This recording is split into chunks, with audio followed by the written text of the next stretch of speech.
Aujourd'hui, c'est bien simple de qu'est-ce qu'on parle. Offre d'achat. Tu veux faire une offre d'achat sur une maison, mais tu ne veux pas payer le prix affiché. Donc, tu veux l'avoir pour moins cher. Mais tu ne veux pas la perdre, la maison. Donc, comment faire une offre d'achat acceptable pour le vendeur, même si le prix est plus bas? C'est de ça qu'on parle le matin. Premièrement, pour négocier une offre d'achat, ça te prend 2 ingrédients. Si tu n'as pas ces 2 ingrédients-là, ça ne fonctionnera pas. Puis c'est quoi ces 2 ingrédients-là? 1, tu dois être le seul à la table de négociation. Parce que si tu veux offrir plus bas, ben tu peux pas te ramasser à la table de négociation avec 7, 8, 9, 10 offres d'achat en offres multiples. Habituellement, quand tu vas acheter une maison vraiment en bas du prix demandé, ben ça l'aiderait bien gros s'il y a juste toi et l'autre personne, le vendeur, à la table de négociation. Ça, c'est l'ingrédient numéro 1. Puis l'ingrédient numéro 2, je sais que ça a l'air bien niaiseux, mais tu peux pas négocier tout seul. OK? Je t'apprends rien là-dedans, là. Donc, c'est très important de faire une offre d'achat sans offusquer l'autre côté, parce que tu veux une contre-offre. Tu veux pas qu'ils te reviennent en refuser. Ça, c'est pas bon. Parce que là, tu vas négocier tout seul.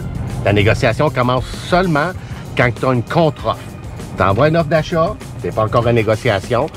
Tu es en espérant avoir une négociation. Aussitôt que le vendeur t'envoie une contre-offre, là, tu es en négociation. Pas avant ça. Donc, ça te prend ces 2 ingrédients-là. Aujourd'hui, qu'est-ce qu'on va parler, c'est des offres d'achat à la baisse. Si tu me dis, Claudio, je veux cette maison-là, mais je veux absolument pas payer ce prix-là, je veux vraiment la négocier au maximum. Mais, très important, je ne veux pas perdre la maison. OK, ça, c'est pas la même chose que si quelqu'un me dit, bon ben, Claudio, je vais offrir bien en bas du prix demandé, je vais être très agressif, puis je m'en fous si je perds la maison. C'est 2 scénarios très différents. Puis il faut faire bien attention avec les chiffres, puis les conditions, etc. Comment est-ce qu'on remplit notre offre d'achat. Bon, on commence. Comment est-ce qu'on fait pour se préparer avant de commencer à faire des offres d'achat? Première chose à faire, c'est de la formation. Je te dis pas d'aller suivre des formations, là, mais je te dis, tu dois connaître absolument combien que ça vend les maisons dans la place où ce que tu veux acheter. Si tu veux négocier une maison, ben, tu dois savoir combien que ça vaut. Exemple, si je te montre un petit bungalow à Toronto, un bungalow de 1500 pieds carrés, flat, là, tu sais, là, pas de 2 étages, 1 étage, comme rez-de-chaussée. Si je te montre ça à Toronto, là, tu vas me dire, ben, c'est une maison, quoi, 500-600 000? Non, 1 million, OK? Tu l'amènes à Vancouver, peut-être 800 000, dans certains secteurs, 1 250 000. Tu le sais pas, je le sais pas. Mais à Outaouais, je le sais. Fait que si je veux faire des offres d'achat ici, à Outaouais, ben, je dois connaître le prix du marché. Ça, tu dois le savoir. Puis, je dis toujours aux gens, tu connais pas le marché si tu sais juste les prix qui sont affichés. Tu dois connaître les prix qui se sont vendus. Ça, c'est le vrai prix du marché. C'est pas qu'est-ce qui est affiché. Qu'est-ce qui est affiché, c'est de l'espérance. C'est les gens qui espèrent vendre à ces prix-là. Ça veut pas dire que c'est ça, le marché. Là, je sais, tu vas me dire, ben oui, mais comment est-ce que je fais pour savoir c'est combien que ça s'est vendu? Ben, c'est super simple. Faut pas que tu sois gêné. Tu vas voir la personne, tu cognes chez eux, puis tu lui demandes. Ou tu l'appelles, tu trouves son numéro sur Google. Ou la meilleure affaire, tu m'appelles, puis tu me dis, Claudio, cette maison-là, ça va-tu combien? Je vais te le dire. Ou si tu as un courtier, ben, tu l'appelles, puis tu dis la même affaire. Monsieur le courtier, combien que c'est vendu cette maison-là? Et voilà. Si tu n'as pas de courtier, bon ben là, tu fais du porte-à-porte et tu fais des téléphones. Tu peux envoyer aussi des lettres. C'est un petit peu plus long, mais ça marche. Bon, là, on passe aux choses sérieuses. On s'en va visiter. Quand tu visites une maison, que tu veux offrir une offre d'achat, puis tu veux sans doute baisser toutes ces choses-là, c'est important que tu prennes des notes. Je sais que tu me dis, ben, mais il n'y a pas grand-chose à prendre de notes. Je sais qu'est-ce qu'il y a à faire, la toiture, puis ci, puis ça. Oui, je sais, je comprends. Mais quand même, prends des notes parce qu'il y a des affaires que tu vas oublier, je suis certain. Puis aussi des vidéos. Parce que des photos, c'est so-so, là, tu sais. Des fois, tu te poses des questions, OK, ben pourquoi j'ai pris ça? Mais en vidéo, tu montes la vidéo, puis tu parles. Fait que tu te donnes des tips ou, regarde, je filme ça à cause de ça. Tu sais, je filme ça parce que j'aimerais voir le prix de ça, tu sais. Vas-y, John. Fait que c'est ça. Fait que tu fais des vidéos. Puis le but de tout ça, même tu prends des mesures, parce que si tu as besoin de faire des soumissions. Fait que si tu vas dans la cuisine, ben, prends la photo de la cuisine, tout ça, mais prends les mesures, comptoir, nanana, une couple d'affaires, tu sais. Pour le but que tu puisses faire après des soumissions. Puis le seul but de faire des soumissions, c'est pas juste pour savoir combien ça coûte, mais c'est aussi pour rédiger ton offre d'achat. Tu veux savoir combien ce que ça te prend d'argent pour, par exemple, refaire la salle de bain ou la cuisine qu'il y a à refaire. Tu veux le savoir combien ça va te coûter. Puis, pour plus tard, ça va t'aider quand tu vas faire ton offre d'achat. Pour expliquer au vendeur certains points. Entre moi et toi, peut-être que tu n'es pas vendeur, moi je le suis, je vais te le dire. L'affaire qui fâche le plus les gens, les vendeurs surtout, c'est de recevoir des offres d'achat à la baisse. Mettons, tu vends 500 puis tu reçois une offre d'achat à 4,80, 4,90, c'est pas la fin du monde. Mais si tu reçois une offre d'achat 100 000 de moins sur une maison de 500, mettons, quelqu'un te donne 400, ben là, c'est sûr que le vendeur il est fâché là, de recevoir cette offre-là. C'est sûr qu'il va se dire, ben là, ce client-là, il est pas sérieux, il veut juste me tester, il veut juste avoir un prix, il ne care pas pour ma maison. Fait que je vais juste refuser. Tu comprends? D'être là, t'es tout seul à négocier. Fait que c'est ça que je te disais tantôt. Faut être deux. Donc, pour être deux, tu dois pas fâcher l'autre partie. Donc, quoi faire quand tu sais que tu veux y offrir, exemple, 100 000 de moins, puis pas le fâcher? C'est pas évident. C'est pour ça que je dis que quand tu fais des soumissions, quand tu vas offrir ton prix, avec les soumissions, ça va aider ton point. Si tu n'as pas de soumission, puis tu dis à la personne, ben, je vais acheter ta maison, mais 100 000 de moins. Mais l'autre va dire, mais pourquoi? C'est quoi ton rapport? Pourquoi? C'est quoi la justification de ça? Mais si tu dis au vendeur, je vais acheter ta maison, 100 000 de moins, à cause de ça, puis ça, puis ça, puis ça, puis ça, puis ça, puis ça, puis ça. Le vendeur va se sentir moins fâché. Ça ne veut pas dire qu'il va l'accepter, mais ça veut dire qu'il va quand même t'écouter, même si ton offre est 100 000 de moins, puis il va te revenir en contre-offre. Parce qu'il sait que tu as fait ton prix à cause des soumissions, tu sais, en connaissance de quelque chose, tu sais, tu avais une soumission.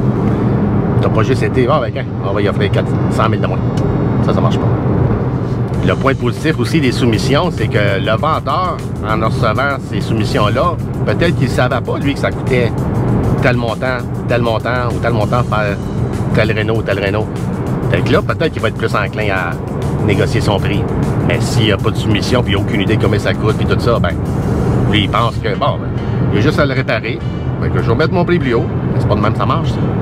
Fait qu'il faut que tu lui expliques, faut que tu lui montres. Comme ça, je le vois souvent. Des gens qui veulent des réductions de prix, exemple, 25 000, parce qu'il faut changer la porte patio puis la porte d'entrée d'en avant. Mais ça coûte pas 25 000. Fait qu'il faut savoir les chiffres avant même, je dirais, quasiment d'aller faire une offre d'achat. Très important.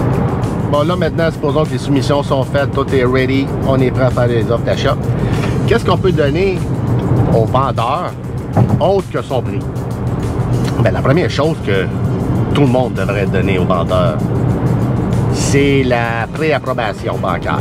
Si tu n'as pas ça, puis tu te demandes une réduction de prix de ridicule, ben moi, à place du vendeur, je vais te refuser.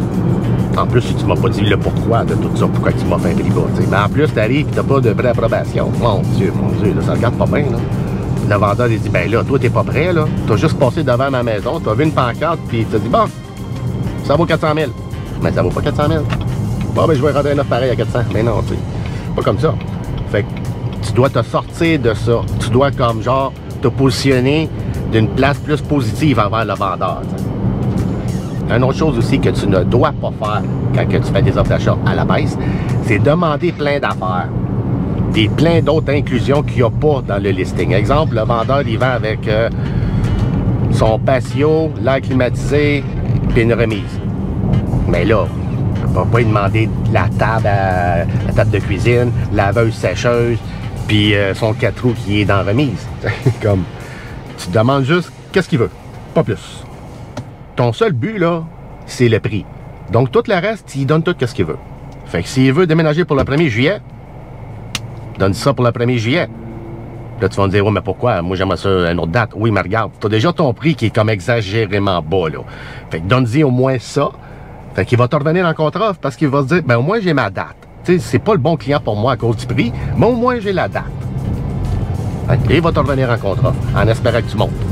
Mais si tu n'as pas le prix, puis tu n'as pas la date, en plus, tu demandes plein d'inclusion, tu l'auras pas. Bon, là, on est rendu à la rédaction de l'offre d'achat. Est-ce que ça te dit quelque chose, le pouvoir de levier? Ou du levier, fais ça comme tu veux. Le pouvoir du levier. Ça, c'est super, super important à comprendre quand tu fais des offres d'achat. Nous, les courtiers, on le comprend, cette technique-là. Il faut la comprendre. On va te l'expliquer bien vite fait, c'est quoi? Bon, ben, je vais t'expliquer bien vite fait, c'est quoi le pouvoir du levier. Ou de levier. Appelle ça comme tu veux. En gros, c'est que tu mets tous les bons côtés sur une feuille, tous les bons côtés de ton offre d'achat, puis tu mets tous les mauvais côtés de ton offre d'achat sur la même page. Après ça, tu fais la même chose pour le vendeur, puis c'est de là que tu vas pouvoir, après ça, rédiger ton offre d'achat. Ce que je veux dire par là, c'est que c'est quoi des points positifs, c'est quoi des points négatifs? Ben, c'est super simple.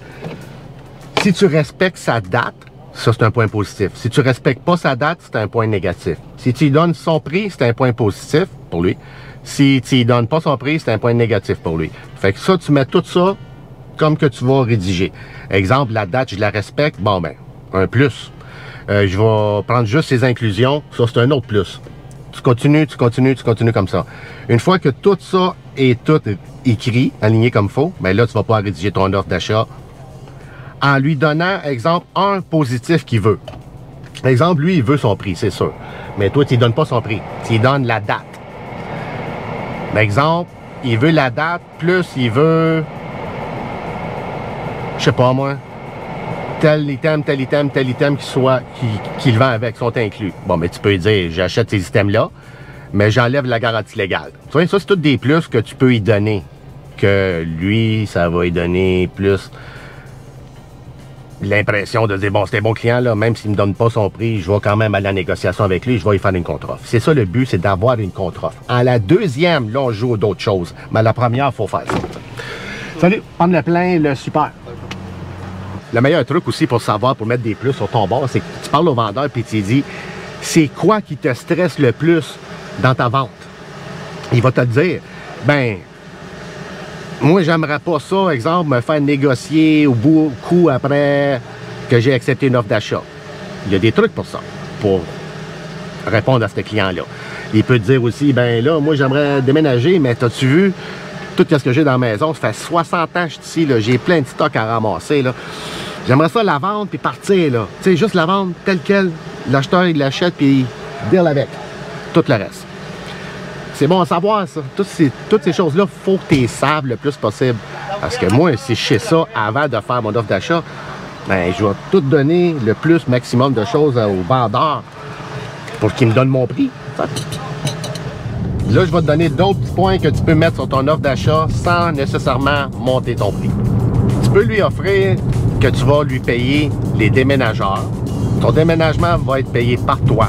Ou un chèque va être remis chez le notaire par rapport à ça. Tu peux même payer ses frais chez le notaire. C'est sûr que l'acheteur, c'est lui qui a les plus gros frais chez le notaire, mais le vendeur aussi, il va en avoir des frais. Mais tu peux lui offrir ça. Tes frais de notaire au closing, c'est moi qui les paye. Puis comme je disais tantôt, si le client, tu vois qu'il y a beaucoup de choses à faire, puis il a un certain âge, puis tu vois qu'il ne veut pas tout amener ça avec lui, tout nettoyer, faire un gros ménage avant de te donner les clés, ben tu peux lui dire, j'achète ta maison telle quelle. Prends tes choses que tu as besoin, pars avec, tout le reste, tu me laisses là. Tu peux même lui offrir d'acheter la maison sans nouveau certificat de localisation, puis que c'est toi-même l'acheteur qui va payer l'assurance titre. Fait que là, le vendeur, lui, est content. Il n'y a pas de nouveau certificat à payer, puis il y a une assurance là-dessus, fait que tout est beau. J'ai déjà rédigé des offres d'achat qui disaient au vendeur qu'on va te donner un chèque chez le notaire du montant de 6 mois. Je n'ai vu de 9 mois, mais tu peux aller jusqu'à 12 mois, du paiement au complet de ta prochaine propriété. Wow! Ça, c'est cool. Fait que tu peux lui dire au vendeur, j'achète ta maison, pas cher, mais ta prochaine maison, ce que tu t'en vas, là, ça ne te coûtera pas rien pendant 1 an de loyer ou whatever de paiement. Tu regardes ça avec eux avant. Là. Puis si ça te monte, mettons, à 1500 par mois, ben 1500 x 12, tu donnes un chèque comme ça chez le notaire. Il y a une affaire que les acheteurs oublient souvent. Quand tu vas demander des inclusions, comme là, dans le scénario ici, je te dis de ne pas demander des inclusions, mais supposons qu'il y en a des inclusions. Le vendeur, il va à sa maison avec laveuse, sécheuse, whatever, la climatisée, Bon, mais tu reprends ces items-là, puis tu le dis au vendeur, merci de les inclure, mais moi, je vais même te mettre une garantie que ça te dit que s'il casse ou il marche pas, de la journée que j'ai les clés, ben c'est pas de ta faute. Ça reste de même. Fait que ça veut dire que tu achètes les inclusions, tout ça, mais c'est sans garantie de qualité ni de fonctionnement. Fait que le vendeur lui dit, ah ben c'est cool, moi je déménage dans 3 mois, mais si mon air climatisé est casse d'ici là, ou ma piscine, ou n'importe quoi que j'ai inclus, ben je suis pas obligé de le remplacer. Fait que ça, les vendeurs aiment ça. Puis là, le point le plus extrême que je pourrais dire, que si tu mets ça dans ton offre d'achat, le vendeur, il va se sentir bien mal de te refuser ou de pas au moins te revenir en contrat. Tu comprends? Imagine-toi, là, la personne avant sa maison 500 000 puis toi, tu y offres un prix complètement ridicule, vraiment bas, là. Mais, supposons que tu lui dis, j'achète ta maison, mais tu peux retirer la garantie légale. Wow! Il y a beaucoup de gens qui vont embarquer là-dedans. Beaucoup de monde qui va embarquer là-dedans.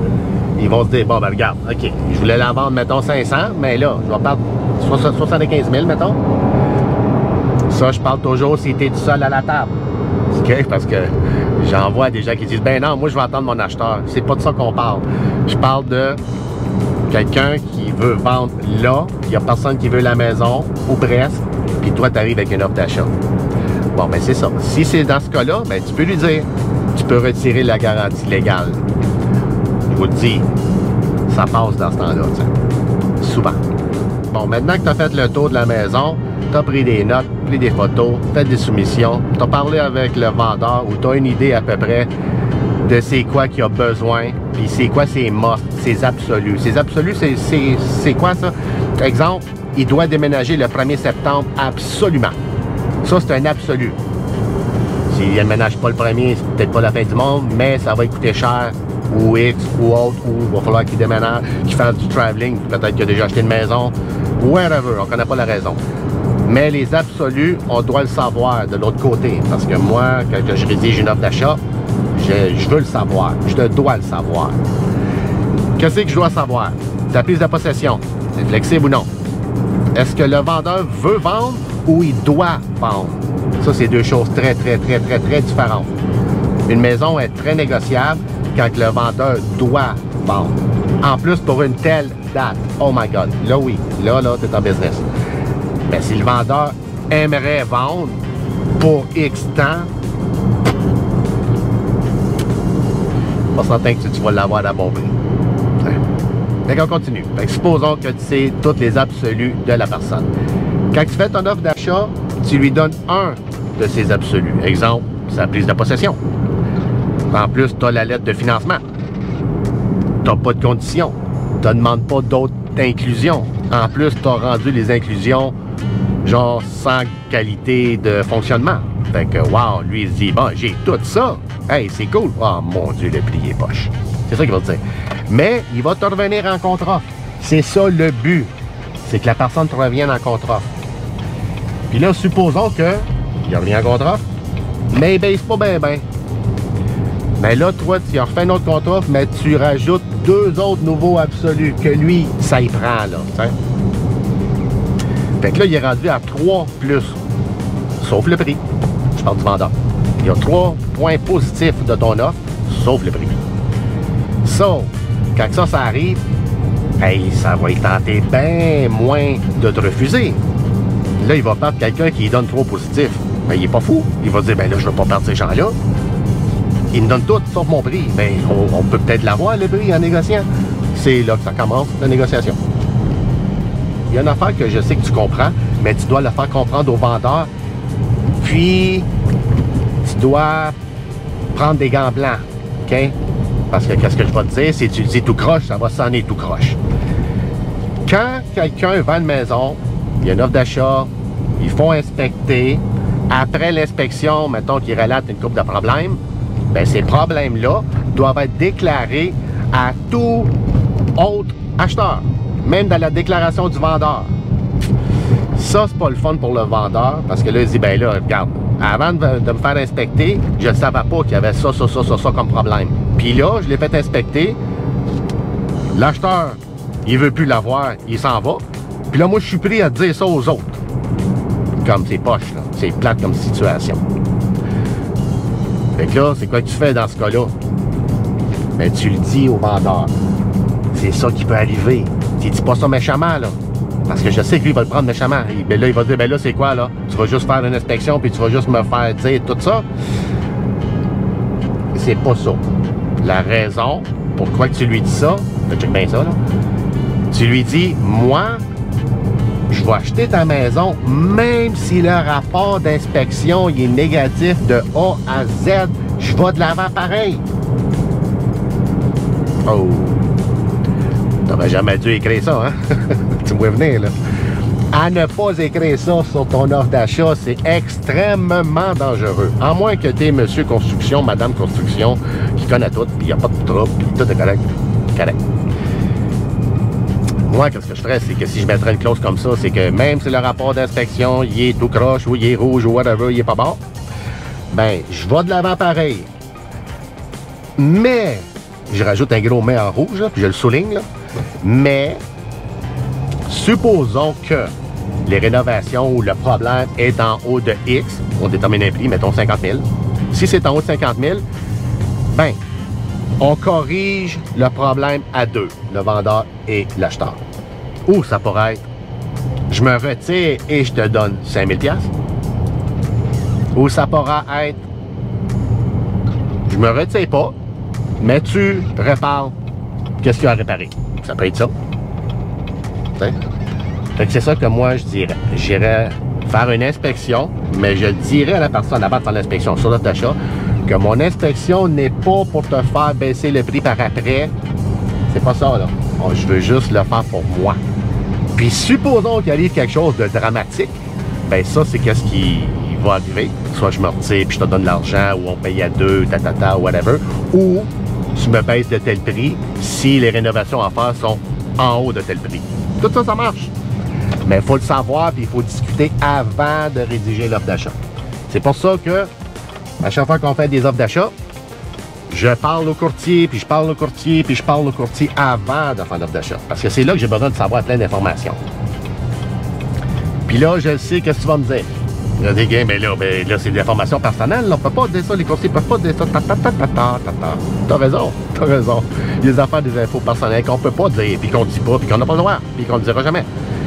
Par contre, un humain reste un humain. Un humain fait des erreurs. Fait qu'est-ce qui arrive quand un humain fait des erreurs? Ben, une autre personne peut en profiter. Tu me vois venir, là. Fait que moi, c'est sûr et certain que j'appelle quand même les courtiers. Puis je leur dis, ben honnête. Mettons, c'est Paul. Hey, Paul, ta maison, c'est elle-même. Je veux savoir, y a-tu bien de l'action dessus? Pourquoi je veux savoir ça? Ben, je veux savoir si je vais être le seul à être à la table de négociation. Le courtier là-bas, il me dit, ouais, ça bouge pas bien. Il peut me mentir, je ne sais pas. Il peut me dire, ben oui, Claudio, il y a de la visite là-dessus, je n'ai 15 par jour. Il peut me dire ça. Ça peut comme pas être vrai, là, mais il peut me dire ça. OK? Fait que c'est à moi à gager ça, là. Il ment pas, il exagère pas. C'est quoi son but, c'est quoi son objectif. Tout ça, c'est comme à analyser, là, tu sais, avec une loupe. Fait que c'est drôle. Ça, c'est le meilleur bout que j'aime dans l'immobilier. Négociation. En tout cas, on ne parlerai pas de ça aujourd'hui, c'est trop long. Fait que c'est ça. Fait que, en sachant qu'est-ce qui se passe de l'autre côté, tu peux rédiger ton offre d'achat. Fait que tu dois aller chercher les infos de l'autre côté. Puis comme je disais tantôt, on est tous des humains. Ça arrive que les gens s'échappent. Ça arrive. Comme même vous, dans votre travail, j'imagine, je suis certain que des fois, vous faites une erreur. Puis là, vous dites, ah non, ben, j'ai fait une erreur. Une erreur, c'est pas quelque chose que tu as pensé à faire négativement, là, que tu as voulu faire d'un coup quelque chose de mal. C'est une erreur. Fait que comme je dis toujours, un humain, c'est un humain. Fait que si, mettons, j'appelle 10 courtiers, j'ai 10 maisons à négocier, je vous le dis, d'après mon expérience, il y en a beaucoup là-dedans qui parlent beaucoup. Hein? Fait que là, moi, je prends des notes. Une autre chose aussi, qui est peut-être un peu... Je devrais peut-être pas dire ça, mais mettons qu'il y a des gens qui veulent plus vendre que d'autres. C'est ce que je veux dire. Il y a d'autres mondes qui vont quasiment te dire comment rédiger l'offre d'achat pour que ça passe. Oui, ça arrive. Comme je vous dis, un humain, c'est un humain. Puis comme je sais que là, on parle d'immobilier, là, le monde va écouter ça, ben je le savais, les courtiers sont tout croches. Non. Dans ton domaine, c'est la même chose. Il y a du monde bon et pas bon dans tous les domaines. Même si tu es un dentiste ou un docteur, je sais qu'il y a des dentistes et des docteurs qui sont pas bons. Ça se peut pas que tous les dentistes et les docteurs sont sur la coche. Fait que c'est ça que je veux dire. Fait que moi, je m'essaye toujours. Je m'essaye. Comme, j'appelle le courtier. Puis, il veut-tu vendre? Il est vraiment sérieux. Il posait des questions de même. Je tente de terrain un petit peu. Puis c'est quoi sa prochaine maison? Où est-ce qu'il s'en va? Elle est belle sa maison, gros salon. Comment il va faire dans sa prochaine maison? Trouver un gros salon de même? Ou il y a un gros garage? Sa prochaine maison, il y a-tu un gros garage comme ça? Ou même plus? Fait que le courtier, il jase. Il dit non, où est-ce qu'il s'en va? C'est un condo. Bingo! Bingo! T'sais. Non, où est-ce qu'il s'en va? Ben, il peut pas avoir ci, il peut pas avoir ça. Bingo! Bingo! Tu prends des notes, tu prends des notes, tu prends des notes. Après ça, tu peux rédiger ton offre d'achat en conséquence. T'sais. Pas avant, pas avant. Moi, des fois, ça me paraît, je reçois des offres d'achat. Regarde, le pire, je reçois des offres d'achat. Je reçois pas l'offre d'achat. J'ouvre mon courriel, mes emails, là, tout rentre. Clou, pouf, une offre d'achat. Ben, voyons. Le courtier m'a rentré une offre d'achat. C'est qui ça? Je regarde, c'est qui? Hein? Comme ça, pas d'allure, là. Tu me rentres une offre d'achat, tu m'appelles même pas pour en parler. En plus, tu me dis même pas que tu m'as envoyé une offre d'achat. C'est comme...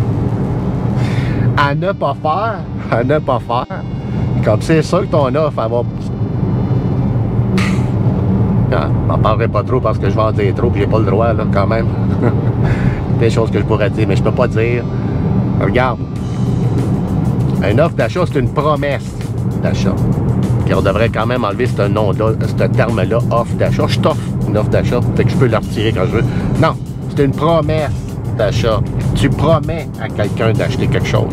Tu peux pas juste dire je m'en vais, je change d'idée, ta. Fait que c'est pour ça que je dis aux gens, quand tu fais une promesse d'achat, on prend le téléphone, puis on appelle, puis on essaie de trouver le plus d'informations possible au monde, même qu'il faut qu'on parle avec les voisins. Bon, ben c'était pas mal ça que je voulais discuter aujourd'hui, comment faire des offres d'achat à la baisse pour pas fâcher le vendeur. C'est toujours ça le premier but, ne pas fâcher le vendeur, même si notre prix est bas. Fait qu'il faut ajuster notre offre en conséquence pour quand même lui plaire. C'est juste ça. Parce que tu veux une contre-offre. Quand tu reçois une contre-offre, bon, ben là, la balle est dans ton camp. Là, tu peux respirer. Tu peux dire, bon, il va aller de l'avant, il veut négocier, même si mon offre est extrêmement basse. Ça, c'est un très gros plus. Fait que c'est pas dur, c'est pas compliqué, c'est pas facile à faire. C'est juste de la préparation. Et une fois que tu en fais 2, 3, 4 quand même, ben là, tout le reste sont pas mal tout pareil. Il y a une couple de circonstances qui changent. Là. Mais le principe reste pareil.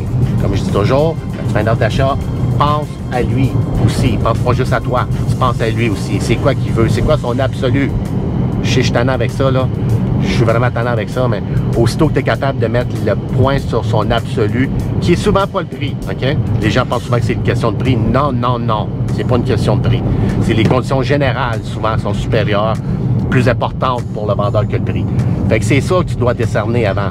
Les gens font souvent avoir, ils pensent tout le temps que c'est juste le prix. Fait que, tiens, don't do that. Faites pas ça. Non, arrêtez ça. Bon, mais c'est pas mal ça que je voulais vous dire aujourd'hui. Fait que je tiens ma caméra parce que je monte les montagnes de même. La caméra leur vole. Fait que c'est pas mal ça. Que si je peux dire d'autre, pas grand chose. Merci. Bonsoir. À la prochaine. Bye bye.